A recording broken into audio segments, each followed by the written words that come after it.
Sir नमस्कार। आज हामी विशेष गरी लोक सेवा, शिक्षक सेवा, ब्याङ्किङ सेक्टर र सार्वजनिक संस्थानको तयारी गरिरहनुभएका साथीहरूको लागि धेरै नै उपयोगी विषयवस्तु कन्टेन्ट लिएर उपस्थित भएका छौँ। सबैजनाले सुनेर र बुझेर प्रतिक्रिया दिनुहोला। हस्, हामी स्टार्ट गर्छौँ। आज यो लोकसेवाको तर्फ प्रदेश स्थानीय सङ्घीय निजामती सेवाको लागि र खरिदार, न्यायिक सेवा र सेक्सन अफिसरको जुनसुकै तहको सिलेबसमा चाहिँ सार्वजनिक सेवा प्रवाह निश्चित राखेको हुन्छ होइन। यो विषयलाई हामीले बुझ्ने प्रयास गर्नेछौँ।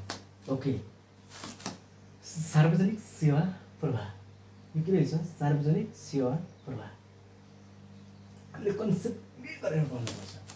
सार्वजनिक सेवा प्रवाह यसमा के जोडिएको हुन्छ त? सार्वजनिक सेवा प्रवाहमा चाहिँ एउटा सार्वजनिक, अर्को सेवा, अर्को प्रवाह।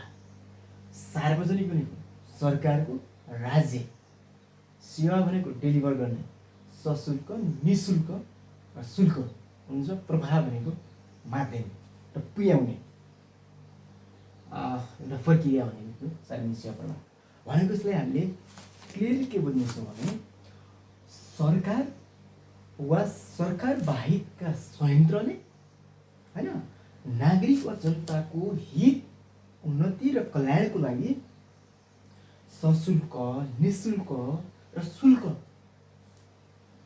तरिकाले होइन चाहिँ सेवा गराइसक्छ। यो सेवा पुर्याउने माध्यम, एउटा प्रक्रिया र प्रणालीलाई के भनिन्छ? सार्वजनिक सेवा प्रवाह भनिन्छ। भनेको राज्यले नागरिकको हकको निम्ति चाहिँ के अरे सेवालाई चाहिँ जनतासम्म पुर्याउने माध्यम भनेको सार्वजनिक सेवा प्रवाह हो भनेर बुझ्नुपर्छ होइन। यो सार्वजनिक सेवा प्रवाह गर्ने प्रमुख दायित्व चाहिँ राज्यको हुन्छ र यो नागरिकले चाहिँ अनिवार्य रूपमा चाहिँ यो सेवा प्रवाह गर्ने, प्राप्त गर्ने अधिकार रहन्छ। भन्नुको अर्थ सेवा प्रवाह गर्ने दायित्व राज्यको हुन्छ भने सेवा प्राप्त गर्नु नागरिकको के हुन्छ? कर्तव्य हुन्छ। यही सेवा प्रवाहको माध्यमबाट के हुन्छ भनेर बुझ्दाखेरि राज्य र जनता बिचको सम्बन्ध चाहिँ के हुन्छ? सुदृढ हुन्छ, विस्तार हुन्छ, नजिक हुन्छ र निकट हुन्छ भनेर बुझ्नुपर्छ होइन। र राज्यलाई चाहिँ सञ्चालन गर्नका निम्ति, विस्तारित गर्नका निम्ति र अगाडि बढाउनका निम्ति के चाहिन्छ? राजस्व चाहिन्छ। सरकारलाई के चाहिन्छ? आम्दानी चाहिन्छ। त्यो राजस्व, त्यो आम्दानी कताबाट प्राप्त गर्ने हो त? जनताबाट प्राप्त गर्ने हो। त्यसै जुन जनताबाट लिएको कर छ, राजस्व छ होइन, त्यो चाहिँ के हुन्छ? जनताको हकितका निम्ति भन्नाले विकासात्मक, नियमित, प्रशासनिक र आकस्मिक गतिविधिमा चाहिँ के गर्न सकिन्छ त? यो प्रयोग हुन्छ के त? जनताबाट लिएको कर, राजस्व चाहिँ जनताकै हकितका निम्ति प्रयोग हुन्छ। र त्यसैले पनि के सोच्छ भने राज्यले चाहिँ जनतालाई अनिवार्य रूपमा सेवा प्रवाह गर्नुपर्ने हुन्छ। यस, अन्डरस्टुड?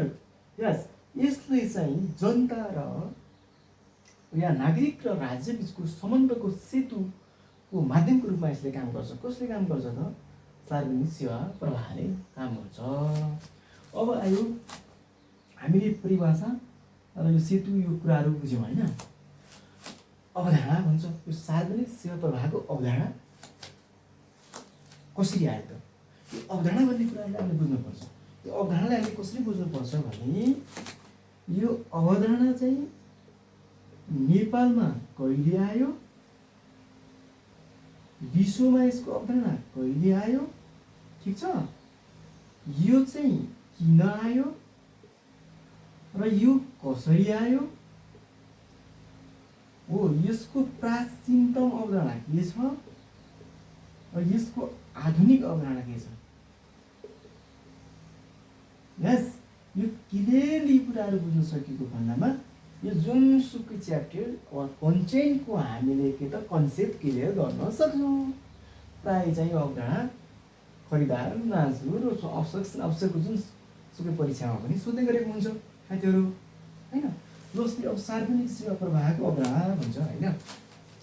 विश्वमा कुरा गरौँ न, यो सार्वजनिक सेवा प्रवाहको अवधारणा चाहिँ हामी कसरी बुझ्छौँ भने जब राज्यको उत्पत्ति भयो तब चाहिँ सार्वजनिक सेवा प्रवाहको अवधारणा आएको हो भन्ने कुराहरू हामीले पढ्न पाउँछौँ।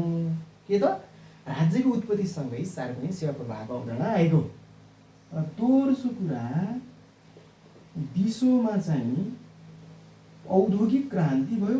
कहिले भयो त यो 18औं शताब्दीमा 1760 देखि 1840 को बिचमा 80 वर्ष के भयो त औद्योगिक क्रान्ति भयो।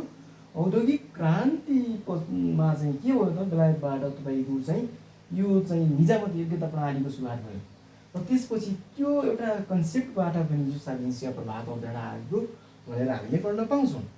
अब त्यसपछिको अवस्थामा 1980 को दशकमा पनि के त सार्वजनिक सेवा प्रवाहको अवधारणा आएको। जस्तै 1982 मा मार्गरेट थ्याचरको नेक्स्ट स्टेप एजेन्सी भन्ने थ्योरी प्रतिपादन भयो। र यो थ्योरीले के भन्थ्यो भने सार्वजनिक सेवा प्रवाहलाई चाहिँ के त प्रभावकारी, मितव्ययी र आधुनिक बनाउने कन्सेप्ट यहाँबाट आएको छ। यस त्यसपछि चाहिँ 1991 मा के हो थाहा छ? जन मेजरले नागरिक बरापत्रको सुरुवात गर्नुभयो। कहिले त सन् 1991 मा जन मेजरले बेलायतका राजा बेलायतका प्रधानमन्त्री जन मेजरले के त नागरिक बरापत्रको सुरुवात गर्नुभयो। र नागरिक बरापत्र भनेको के हो त एउटा सार्वजनिक सेवा प्रवाहलाई पारदर्शी, जवाबदेही, जनोन्मुख बनाउनका निम्ति स्थापित सार्वजनिक सेवा प्रवाहको मोडेल टुल्स हो। यस हो। त्यसपछि के भयो भने तपाईँको चाहिँ 1990 मा सुशासनको अवधारणा आयो होइन। त्यसपछि चाहिँ के एनपिएस होइन, यो के तपाईँको एनपिएम अनि चाहिँ एनपिपी हो, यस्ता अवधारणा आयो। यो भनेको के त विश्वमा आएको अवधारणा हो। यो कुनसँग सम्बन्धित छ? सार्वजनिक सेवा प्रवाहसँग सम्बन्धित छ। त्यसपछि हेर्ने हो भने नेपालको कन्सेप्टमा, नेपालको सन्दर्भमा हेर्ने हो भने 2056 सालमा के त निमुखालाई न्याय, गरिबीलाई आयो भन्ने नाराका साथ चाहिँ नागरिक बरापत्रको सुरुवात भयो। र 2064 सालमा सुशासन ऐन चाहिँ पारित भयो। र त्यस पछाडि चाहिँ के अरे विभिन्न चाहिँ संयन्त्रको विकास हुँदै सार्वजनिक सेवा प्रवाहको अवधारणा हुन्छ। अब त्यसपछि कसरी आयो त भनेपछि यो सार्वजनिक सेवा प्रवाहको अवधारणा कसरी आयो भने जनताको हक, हित र उन्नति प्रगति समृद्धिको लागि र कल्याणको न्यायको लागि र नियमित विकासात्मक र आकस्मिक गतिविधि सञ्चालन गर्नका निम्ति विश्वमा या नेपालमा सार्वजनिक सेवा प्रवाहको अवधारणा स्थापित भएको हो भनेर हामीले बुझ्न सक्छौँ होइन। त्यसपछि चाहिँ र प्राचीन रूपमा चाहिँ कसरी सार्वजनिक सेवा प्रवाहको अवधारणा बुझ्छ भने प्राचीन रूपमा के भन्छ भने यो कर वा राजस्व सङ्कलन गर्ने, प्रतिरक्षा वा सुरक्षाको कुरालाई चाहिँ बुझ्न सकिन्छ भने आधुनिक रूपमा सार्वजनिक सेवा प्रवाहको अवधारणा बुझ्नुहुन्छ भने जनतालाई चाहिँ के त केन्द्रबिन्दुमा राखेर, जनतालाई शासन, विकास र सेवा प्रवाहको केन्द्रबिन्दुमा राखेर तपाईँको चाहिँ सेवा प्रवाह हुनुपर्छ भने एउटा संयन्त्र स्थापित भएको छ।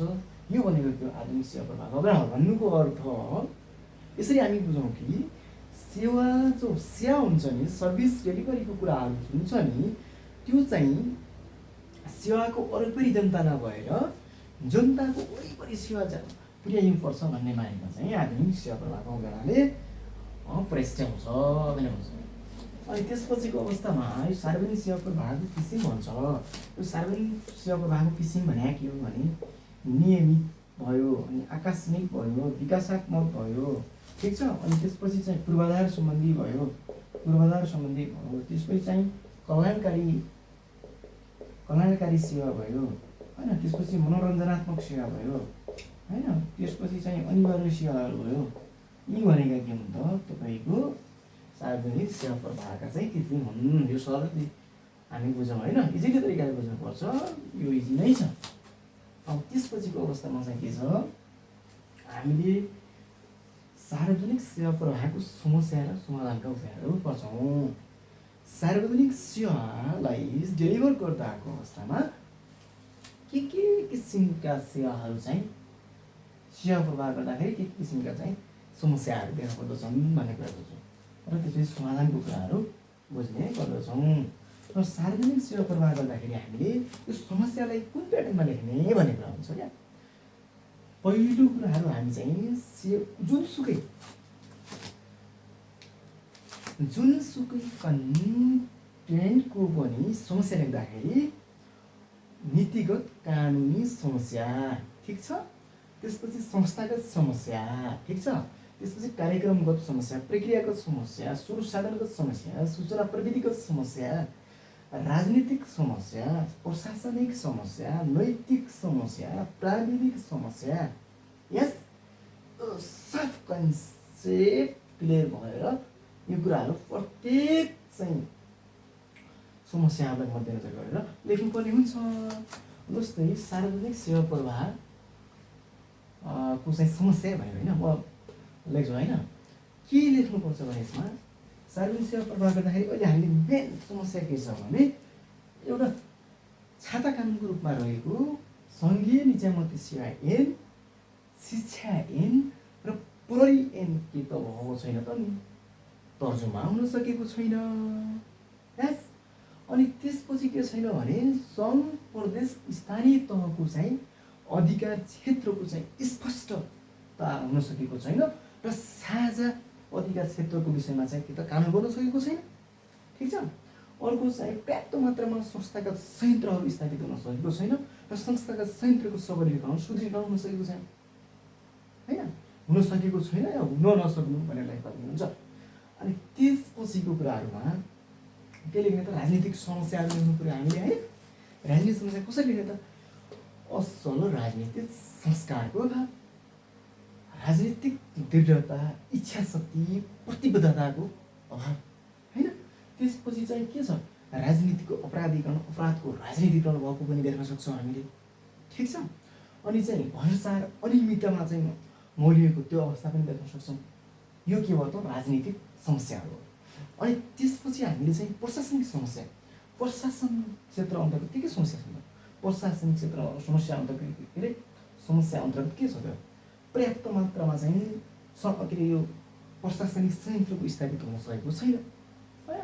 अनि सार्वजनिक सेवा प्रवाहका नवीनतम टुल्सहरूको सबै ठाउँमा प्रयोग गर्न सकिएको छैन। अनि त्यसपछि चाहिँ कर्मचारीमा व्यावसायिकता, नैतिकता, इमान्दारिता, सदाचारिताको विकास हुन सकेको छैन। अनि चाहिँ यो राष्ट्रिय सदाचार नीतिहरूको चाहिँ तर्जुमा गरी सबै ठाउँमा लागू गर्न सकिएको छैन। कन्फ्लिक्ट अफ इन्ट्रेस्ट सम्बन्धी कानुनको कार्यान्वयन गर्न सकेको छैन। अनि चाहिँ के त कर्मचारीहरूमा के छ, तपाईँको चाहिँ गोप्यतावादी संस्कृतिमा रमाएको अवस्था छ, दोहोरो उत्तरदायित्व छ, घुमाउरो उत्तरदायित्व छ, यी चाहिँ प्रशासनिक समस्या भयो होइन। त्यसपछि सार्वजनिक सेवा प्रवाहलाई चाहिँ डिजिटलाइज, पूर्ण रूपमा डिजिटलाइज, ई गभर्नेन्स होइन, आइसिटीको प्रयोग गर्न सकिएको छैन होइन। त्यसपछिको अवस्थामा चाहिँ जो अनुगमन, मूल्याङ्कन होइन, सुकै किसिमको पाटो एकदम कमजोर छ, जुन वस्तुनिष्ठ र व्यावहारिक हुन सकेको छैन। त्यसपछि जो दण्ड पुरस्कार प्रणालीलाई चाहिँ कार्य सम्पादन मूल्याङ्कनसँग जोड्न सकिएको अवस्था छैन भनेर यसरी हामीले लेख्न सक्छौँ। यस, अनि त्यसपछि चाहिँ समस्यालाई हामीले खेलायो भने त्यो समस्यालाई ट्याकको उल्टो समाधानको पाटोको रूपमा लेख्न सकेको अवस्थामा समाधानको उपाय हुन सक्छ। जस्तै छाता कानुनको रूपमा रहेको निजामती सेवा ऐन, शिक्षा ऐन, प्रहरी ऐन के त समयमै तर्जुमा गरी प्रभावकारी रूपमा यसको कार्यान्वयन गर्ने, यो के भयो समाधानको उपाय भयो, ठिक छ। अनि त्यसपछि चाहिँ कन्फ्लिक्ट अफ इन्ट्रेस्ट सम्बन्धी कानुन, राष्ट्रिय सदाचार नीतिको चाहिँ समयमा तर्जुमा गरी कार्यान्वयन गर्ने होइन, यो भनेको चाहिँ कानुनगत समस्या हो। समस्याको समाधानको बाटोमा हामीले यसरी लेख्न सक्छौँ। अर्को चाहिँ संस्थागत रूपमा के छ त पर्याप्त मात्रामा चाहिँ के त संस्थागत संयन्त्रहरू कार्यालयहरू स्थापित हुनु पऱ्यो होइन। कार्यालयहरू स्थापित हुनुभयो। त्यो कार्यालय पनि कस्तो हुन्छ, सेवाग्राही मैत्री, अपाङ्ग मैत्री होइन, सुविधा सम्पन्न मैत्री र आधुनिक चाहिँ म्याट्रिक्स टाइपको चाहिँ सङ्गठन संयन्त्रको चाहिँ विकास हुनुपर्छ भन्ने कुराहरू यसरी बुझ्नु पर्दछ होइन। त्यसपछि चाहिँ सङ्घलाई चाहिँ तपाईँको चाहिँ बलियो बनाउने, प्रदेशलाई हजुरको चाहिँ समन्वयकारी भूमिकामा दृढ बनाउने, स्थानीय तहलाई छरितो बनाउने, यो कुराहरूलाई पनि बनाउनुपर्छ। सङ्घ प्रदेश स्थानीय तहको क्षेत्र अधिकारलाई स्पष्ट गरी लागू गर्ने। अब राजनीति र प्रशासन बिचको सम्बन्ध सेतुको कुराहरू, अनि चाहिँ त्यो अधिकार क्षेत्र होइन, सीमाङ्कनको क्षेत्रलाई चाहिँ स्पष्ट गर्ने, कानुनगत रूपमा चाहिँ स्पष्ट गर्ने भनेको त्यो कुराहरू नि। अरू कर्मचारीको चाहिँ क्षमता विकासको कुरा हाम्रो जन्मे, अनि आइसिटीको विकास गर्ने, ई गभर्नेन्स, डिजिटल गभर्नेन्सको रूपमा कार्यान्वयन गर्ने होइन। अनि चाहिँ के अरे पिपुल सेन्ट्रिक अनि पार्टिसिपेसनको कुराहरू, अनि तपाईँको ट्रान्सपेरेन्सीको कुराहरू होइन, अनुमानित उद्देश्य प्रभाव पार्ने हुन्छ। अर्को चाहिँ के छ भने लाभ र लागतको चाहिँ निर्धारण गर्ने कुराहरूलाई जान्नुपर्छ। अनि सेवा प्रवाहको प्रक्रियालाई सरलीकरण गर्ने कुराहरूलाई चाहिँ जोड दिनुपर्छ। यस्ता कुराहरू। अनि चाहिँ अनुगमन मूल्याङ्कनलाई वस्तुनिष्ठ, पारदर्शी, अनुमान्य योग्य र चाहिँ रिजल्ट बेस बनाउनुपर्छ, इभिडेन्स बेस बनाउनु पर्ने हुन्छ।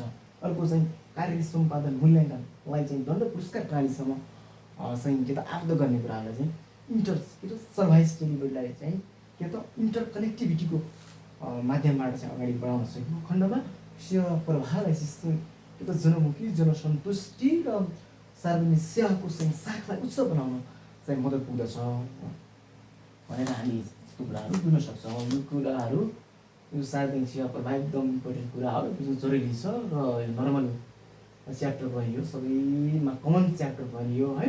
यसलाई चाहिँ फर्स्ट हामीले बुझ्नुपर्छ भन्ने कुराहरू राखेँ मैले होइन। हस्, धन्यवाद।